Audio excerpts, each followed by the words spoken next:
What's up, guys? Welcome back. I am the Adventure Writer, and on the last video, we talked about an open-ended series. So we're talking Jack Reacher, we're talking Mitch Rapp, the Cole Harper series, which yours truly writes, and everything that kind of goes into what it takes to make a successful, long-term, ongoing, open-ended series. And in this video, we're going to talk about the opposite. Closed-ended series, planned series. So whether it's a duology, a trilogy, a 5-book series, everything that goes into making a planned series with a definitive end is what we're going to be talking about in this one.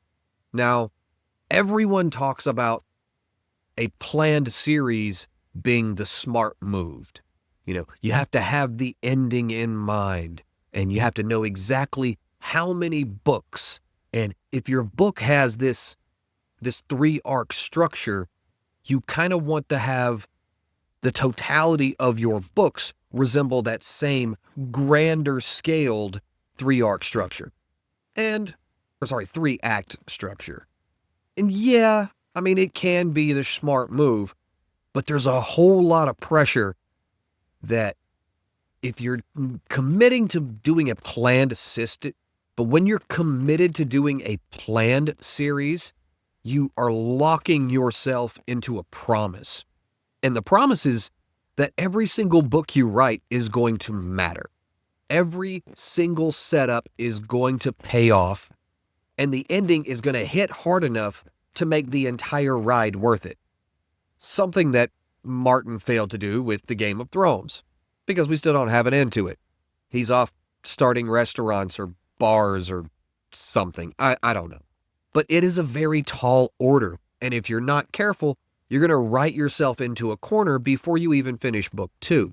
So the first thing that people don't talk about enough is when you're writing a planned series, it's not so much about building up momentum like it is with an open-ended series. It's more about getting really dialed in and aiming at the finish line.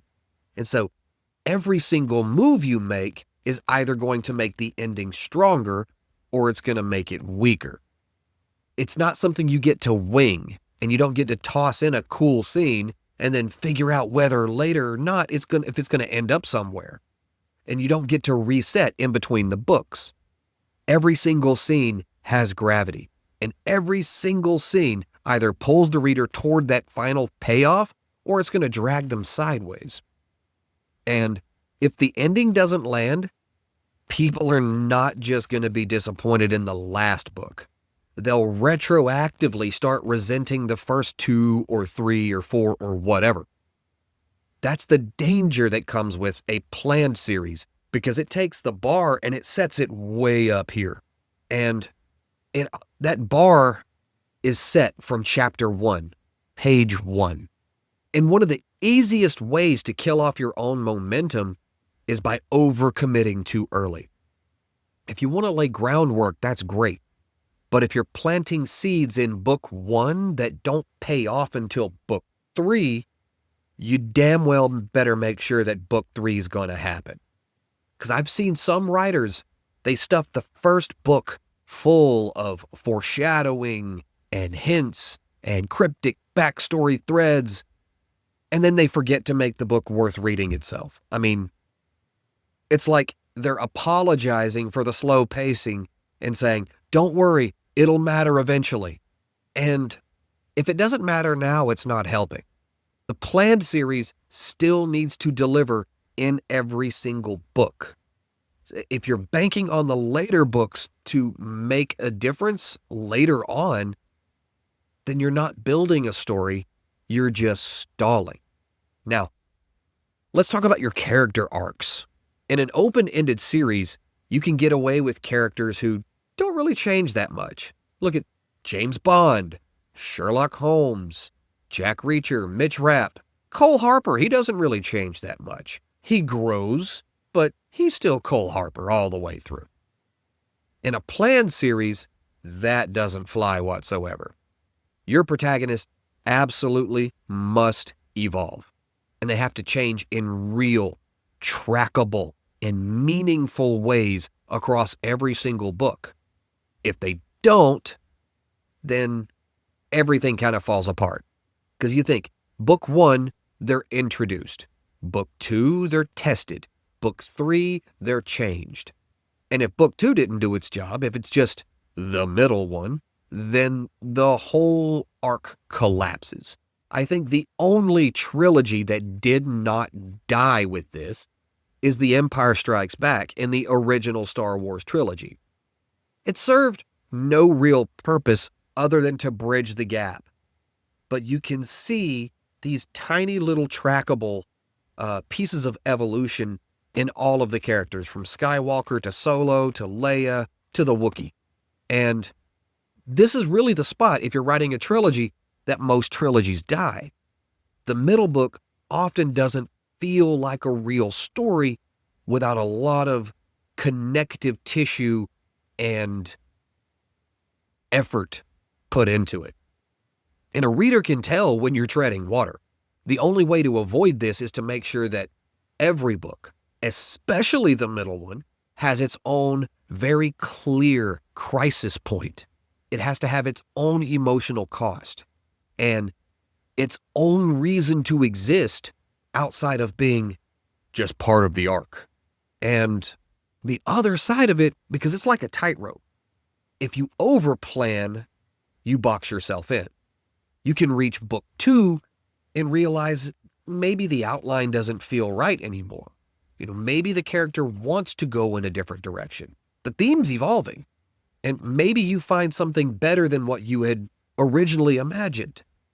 But you've already promised yourself, and maybe the readers, how it's going to end. So now you're stuck. You're trapped. So you're either going to betray the plan, or you're going to betray the story. A lot of writers freeze here. They panic, and they cling to the outline like it's a gospel. And they start forcing the character to make decisions that don't feel earned.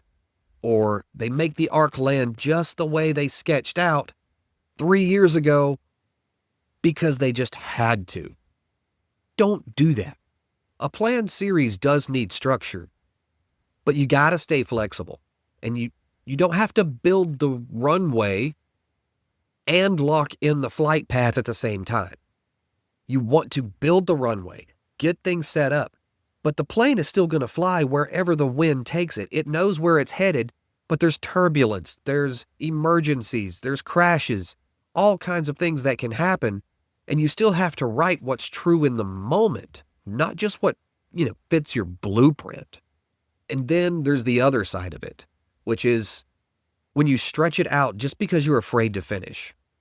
Maybe book 1 was a great setup. Book 2 does really well. And then you start thinking, what if I add a 4th? Maybe I could split the final act into 2 books. J.K. Rowling did this with the Potter series, and the last book was 2 books. The last movie was 2 movies. Because it worked. There was enough story to tell. But if you're not careful, you can lose the arc. Because planned doesn't mean slow. It means deliberate. And if the story needs to end at book 3, end it. Even if there's a demand for a book 4. Even if it's selling like crazy, you don't get many chances to stick a landing. And on the flip side of it, don't try to rush the ending either. Don't panic in book 3 and start throwing out resolutions just to tie up loose ends. If you've done your job, the ending will feel, inevitable. It won't feel forced. It won't feel convenient or clean. And if there's so much left to tell, you can throw in book 4 to wrap it up. But you have to earn your reader's trust with this. You don't just end the story. You end it in a way that reframes everything they've read. See, some people think that a planned series is the easy way out so you don't end up getting lost, and it protects you from scope creep. And I don't know if you guys know what scope creep is, but think of it this way. if you're a copywriter and you work for an agency and you're supposed to write the ad copy for someone's Facebook ads, and then suddenly they're like, hey, some of these would be great with graphics. Now, you're only the copywriter, but you're getting pressure to add more to it. And so you start, you know what? I can do some ads. That's not your job. It's outside the scope of your job. And this other area starts creeping into it, trying to expand it. You want to be protected from that. And I get it. You think a planned series is going to help you with this. But all it does is it gives you a roadmap. But the moment you write that plan down, you've elevated your personal stakes. And now the readers are expecting a payoff. They want structure. They want clarity. And if you don't deliver, it doesn't matter how brilliant the idea was. See, planning doesn't make it easier. It just changes the kind of fight that you're in. In an open-ended series, danger is fatigue. In a planned one, danger is the failure to execute.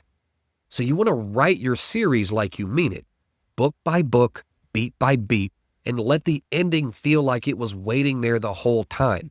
Not because you forced it in, not because you built it there and it had to fit in the neat little box. That's the thing. Your book has to feel, your series has to feel like it was written and ended on purpose. If you can do that, you will have a great book. You will have a great series.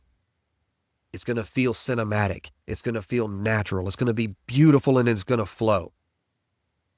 But you can't overthink it and you can't underthink it. You have to have that perfect balance.